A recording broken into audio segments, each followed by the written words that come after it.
Makanya kalau kamu bermakrifat, sholatmu sendiri, nggak mau jamaah, nggak jalankan sunnah, kamu bukan bermakrifat, tapi kamu ikut ajaran setan yang sesat, tapi kamu tidak menyadarinya dalam kehidupan sehari-hari.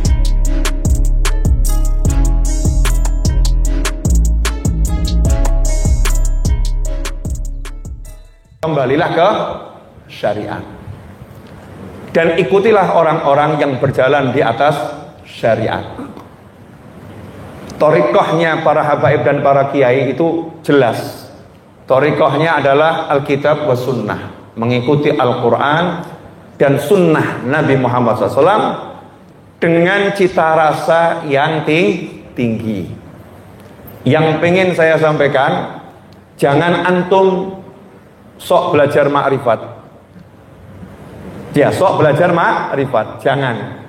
Kenapa? Karena Nabi Muhammad SAW turun dari langit, ketemu Allah Ta'ala, turun dari langit, kemudian tidak duduk di hadapan sahabat, ma'rifat itu begini, Allah itu begini, ya Allah itu seperti ini. Enggak ada satupun hadis Nabi Muhammad SAW turun dari langit ngomong sama manusia seperti itu. Tapi apa yang disampaikan Nabi Muhammad SAW turun dari langit? Yang disampaikan adalah masalah sholat. Sholat 5 waktu. Makanya kalau kamu mau ma'rifah, maka kamu harus syariat. Tak ada ma'rifah tanpa syariat. Ma'rifat itu buah. Ma'rifat itu buah, bukan cara. Ma'rifat itu bukan pikir, tapi rasa. Kenal. Ma'rifat itu kenal. Kenal ini sifatnya rasa. Ya, rasa itu urusannya adalah setelah kita menempuh cara. Saya mau kasih gambaran begini. Nanti lihat channel YouTube saya, ada judul Ma'rifat Sejati. Nanti tonton ya. Ma'rifat Sejati di channel YouTube Habib Novel Al-Idrus. Ini perlu saya sampaikan agar kawan-kawan saya belajar syariat, gak usah belajar yang lain. Saya kalau di Solo, Ustaz, di Majlis Ar-Raudhah itu saya umumkan, kalau kamu datang ke majlis saya bisa terbang, nggak kepake buat saya. Karena nilaimu tidak lebih dari ndok-iye. Tahu ndok-iye? Capung. Kalau kamu masuk terbang, nilaimu tidak lebih hebat dari capung. Kalau kamu bisa menghilang, ini jamaah YouTube saya juga hilang, nggak ada di sini. Ada di rumah masing-masing. Kalau kamu bisa menghilang, ya udah, nggak usah hadir pengajian, silahkan duduk di rumah. Karena orang hilang nggak kemasuk reken buat saya. Jin-jin ini juga nggak kelihatan. Kalau kamu bisa punya kesaktian model apapun, nggak akan kepake buat saya. Apalagi kamu ahli cerita mimpi. Dikit-dikit datang ke saya, Habib saya mimpi begini, Habib saya mimpi begini, Habib saya mimpi begini. Saya akan bilang silahkan lanjut tidurmu. Ya, karena mimpimu berseri, silahkan lanjuti tidurmu. Saya akan ketemu dengan orang-orang yang ahli melek, bukan ahli tidur. Kalau dalam syariat mimpi itu jelas. Kalau mimpi yang baik, jangan ceritakan pada semua orang, cukup ceritakan pada orang yang dipercaya. Seperti yang Allah perintahkan dalam Al-Quran. Nabi Yakub berkata pada Nabi Yusuf alaihissalam, ketika Nabi Yusuf menceritakan mimpi, Nabi cerita mimpi sama Nabi Yakub ayahnya, la taksus, jangan kamu ceritakan mimpimu pada saudaramu. Di situ ditafsirnya boleh diceritakan kalau sama orang yang dipercaya. Itu mimpi yang baik loh, mimpi yang baik. Kalau mimpi yang buruk, syariatnya cuma satu. Ya, segera baca surat-surat tertentu, ludah kanan, ludah kiri ya.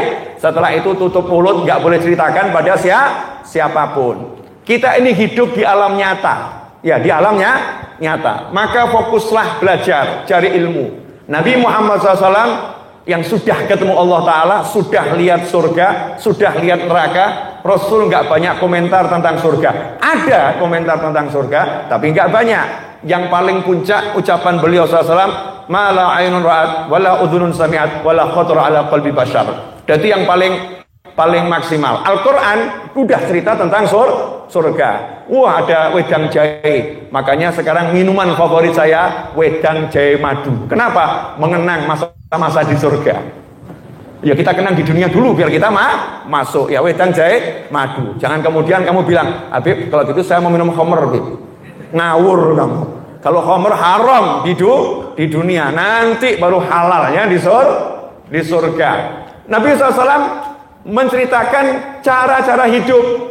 Bagaimana kita dengan tetangga, bagaimana kita dengan orang tua, bagaimana kita ketika berdagang jujur, bagaimana kita singkirkan gangguan dari jalan, bagaimana kita berderma pada orang lain, bagaimana kita menjenguk yang sakit. Itu syariat Nabi Muhammad SAW. Makanya kalau antum lihat para habaib dan para kiai Nahdlatul Ulama, hidupnya hanya mengkaji sholat, mengkaji puasa, mengkaji zakat, mengkaji zikir-zikir nabawi. Kemudian hidupnya mempelajari kehidupan Nabi Muhammad Sallallahu Alaihi Wasallam, menerapkannya dalam kehidupan sehari-hari. Itulah namanya ma'rifah. Itulah namanya kenal Allah Subhanahu wa Ta'ala. Kalau kamu mau kenal Allah, syaratnya satu, terakhir nih, biar tuntas ya. Insya Allah nanti kalau masih ada waktu malam Rebu saya pengen ngajar di sini kalau masih ada waktu. Kalau jadwalnya kosong, Insya Allah bahas ini, ruh dan ma'rifat. Kayaknya ahli semua gitu ya. Insya Allah. Saya mau nanya sedikit. Ada orang mau kenal sama saya. Caranya gimana biar gampang kenal sama saya? Tanya sama orang yang dekat dengan saya. Betul. Ada Mas Seto Setiawan Wisnu Utomo di Solo itu. Jadi kalau mau kenal sama saya, hubungi Mas Seto, hubungi Mas Wahid. Tanya, gimana Habib Novel? Senangnya makan apa? Minumnya apa? Istirahatnya jam berapa? Betul ya? Baru nanti bisa kenal saya. Kamu mau kenal Allah, ngelamun. Sorry bro, gak level. Sehebat apapun memang kita nggak level, kita makhluk. Makanya kita dikasih Nabi Muhammad Sallallahu Alaihi Wasallam. Mau kenal Allah, kamu harus kenal Nabi Muhammad SAW. Habiskan hidupmu untuk mengenal Nabi Muhammad SAW.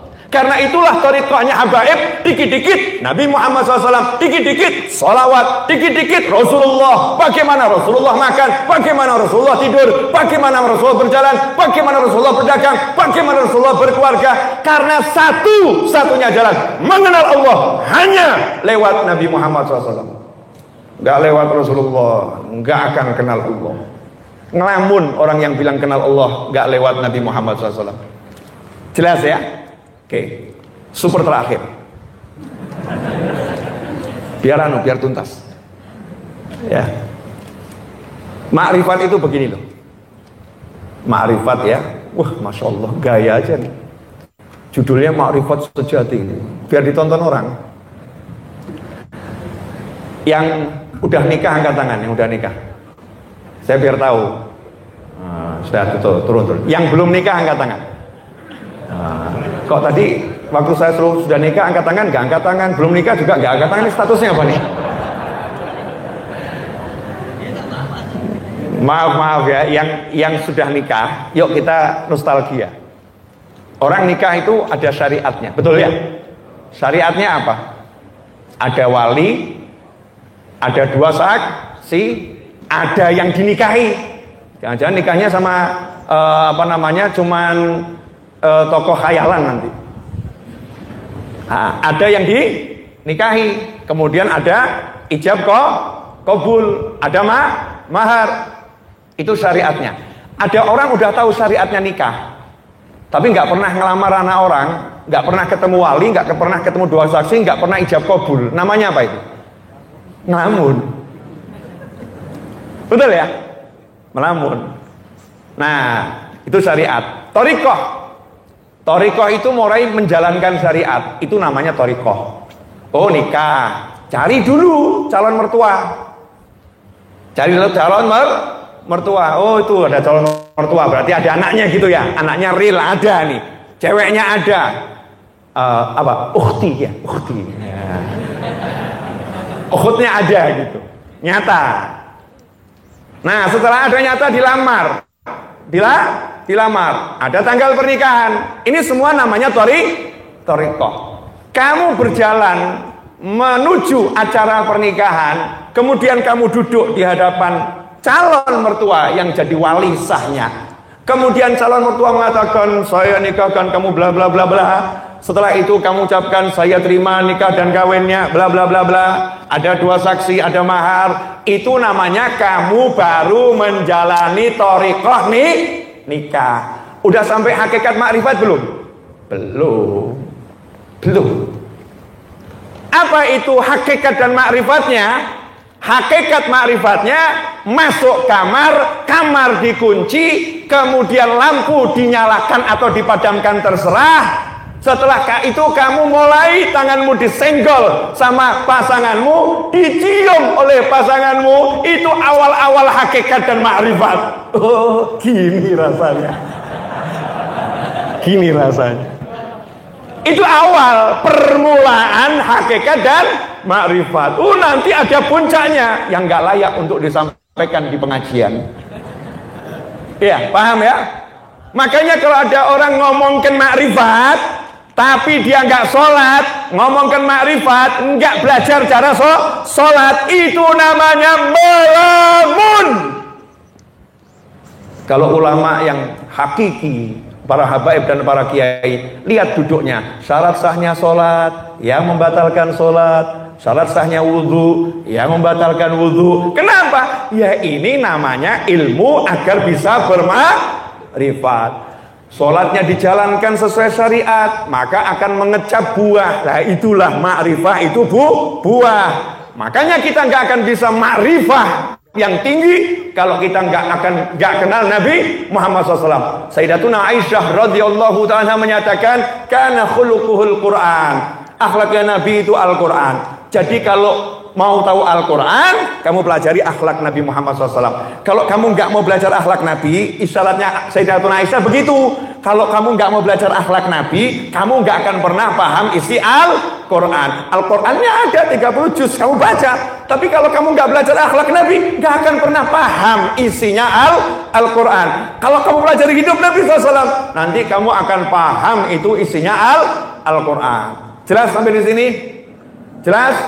Jadi kalau lihat Habib, lihat Kiai hidupnya ngajar sholat, justru itulah ahli makrifat. Tapi kalau kita hidupnya ngomongin Allah begini, Allah begini, Allah begini, bisa-bisa kita ahlul bid'ah karena kita tidak menjalankan yang diajarkan Rasulullah SAW, tidak menjalankan yang diajarkan oleh para sahabat, dan tidak menjalankan yang diajarkan oleh para ulama. Super terakhir, closing. Nah, menyebar luaskan makrifat hukumnya apa?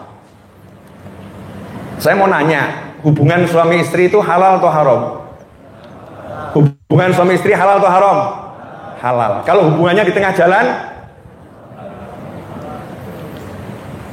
mempertontonkan hubungan itu jadinya haram. Betul? Hubungan suami istri di ruangan tertutup, halal atau haram? Halal, bahkan ibadah. Kalau direkam dengan kamera CCTV atau kamera apapun, besoknya yang bersangkutan upload di YouTube. Jadinya halal atau haram? Haram. Yang haram apanya? Mempertontonkannya kepada khalayak rame. Itu haram. Sama negara pelakunya ditangkap atau didiamkan? Ditangkap. Kenapa? Karena dia melanggar undang-undang pornografi. Betul, seperti itu.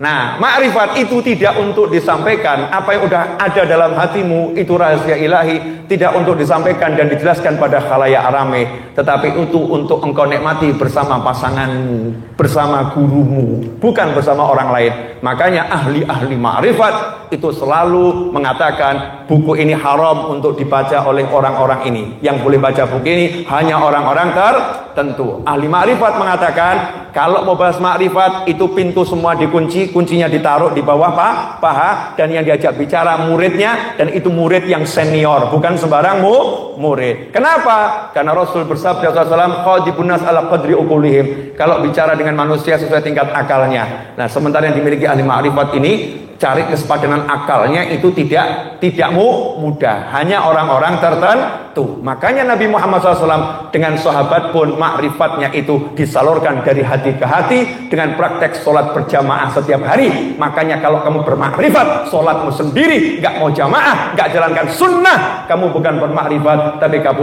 tapi kamu ikut ajaran setan yang sesat, tapi kamu tidak menyadarinya dalam kehidupan sehari-hari.